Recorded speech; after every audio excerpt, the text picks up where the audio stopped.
ରାବଣ को ବଧ କରିବା ପରେ ପ୍ରଭୁ ଶ୍ରୀରାମ 14 ବର୍ଷର ବନବାସ ଶେଷ କରି ସୀତା ଓ ଲକ୍ଷ୍ମଣଙ୍କ ସହିତ ଅଯୋଧ୍ୟାକୁ ଫେରିଥିଲେ।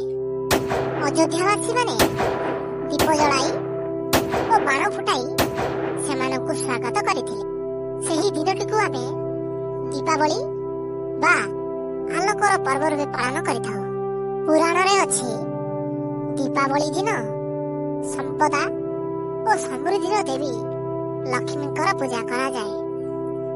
ବିଶ୍ୱାସ ଅଛି ଯେ ଏହି ରାତ୍ରିରେ ମା ଲକ୍ଷ୍ମୀ ସଫାସୁତୁରା ଆଲୋକିତ ଘରକୁ ପ୍ରବେଶ କରି ଧନ ସମୃଦ୍ଧି ଓ ଶାନ୍ତି ଦେଇଥାନ୍ତି।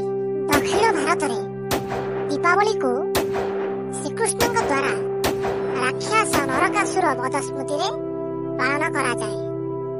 ଏହା ସତ୍ୟର ବିଜୟ ଓ ଅସତ୍ୟର ପରାଜୟ ପ୍ରତୀକ। ଗୁଜରାଟ, ମହାରାଷ୍ଟ୍ର ଭଳି ଇତ୍ୟାଦି ସ୍ଥାନରେ ଦୀପାବଳିକୁ ନୂଆ ବର୍ଷ ଭାବରେ ପାଳନ କରାଯାଏ।